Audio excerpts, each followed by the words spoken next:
let's make a mini berry crumble. I love this dessert. It is so easy to throw together. There's very little washing up to do afterwards, and it's cheap. There's only 5 kind of core ingredients. Anything else is icing on the cake. You can use any berry you want, any fruit you want, but really it's just flour, sugar, butter, berries, and a little bit of porridge oats.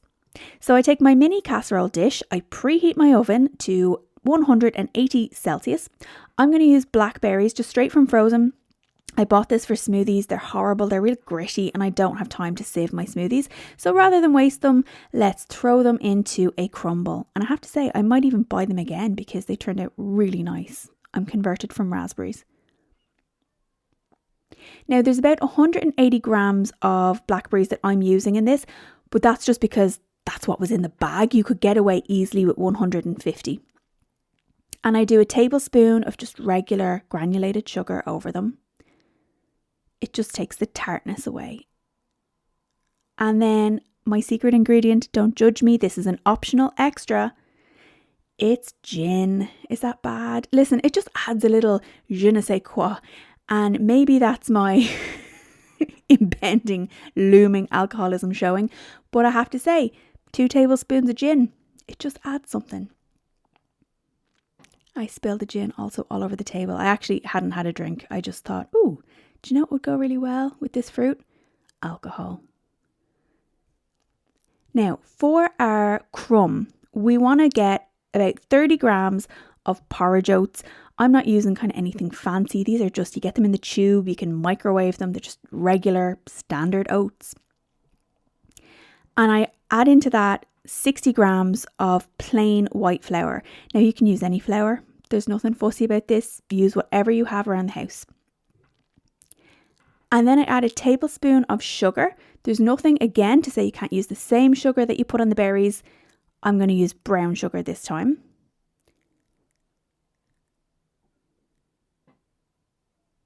I'm lollygagging. I don't know where my little tablespoon of sugar is. There it is. Lovely.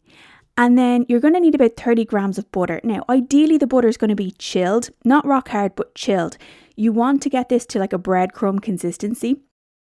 So that's my 30 grams of butter there. I had taken this out a bit too soon. Sorry, that's my dog crying in my ear. 2 minutes. So you want to get the butter chilled but not soft. When it's too soft, the mixture is going to go into more like a paste. And yeah, that's not ideal. You kind of want there to be a bit of a crumble in it. So look, if that happens and it starts to get a bit pasty, just add a couple of pinches of flour into it and it'll bring it back to life. We don't need to be too fussy. We just need it to be crumbly. It's in the name. We want to make a berry crumble. So here's what I ended up with. You can kind of see there where the butter was a little bit soft, but this turned out A+. So we shall continue. So you're going to then tip out this mixture. I'm such a slow mover. I'm so sorry. We're going to tip out this mixture onto our berries, and we have our oven, hopefully at this stage, preheated to 180 Celsius. And we want to cook this for about 25 to 30 minutes. Now, the most important thing is not necessarily the browning or the crispiness of your crumble top. We want to see those berries bubble up through the sides. If you're not seeing berries bubbling through the crust, then they're probably not cooked enough. Now, don't get me wrong, it's berries. They're not going to make you sick if they're not cooked for long enough. It's just that they're not going to have that nice sweetness. They're not going to have bubbled away in that sugar, or in my case, in the gin. And that's really what makes the crumble. So this is mine after about 25 minutes at 180 Celsius.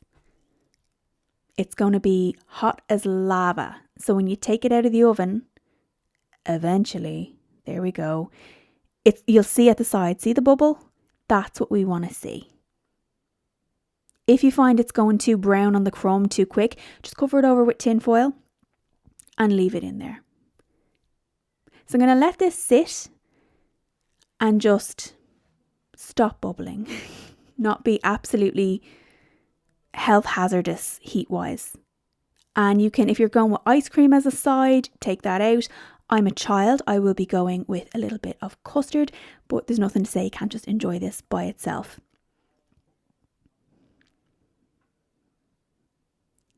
These are so cute. And we're ready to hack into our lovely crumble.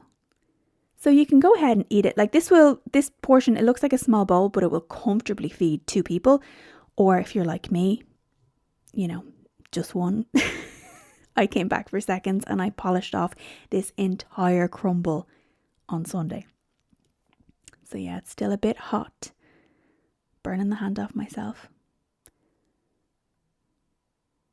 So you can go ahead, transfer that into a different bowl if you aren't going to have the whole thing, or if your little casserole dish is still piping, and you can serve it up with your custard or your ice cream. The crumb, you can add loads extra stuff into the crumb. You can put cinnamon in there, you can put flaked almonds in there, or desiccated coconut. You can add other stuff onto the berries. You can mix the berries with a different fruit. Apple would be lovely, of course, with blackberry.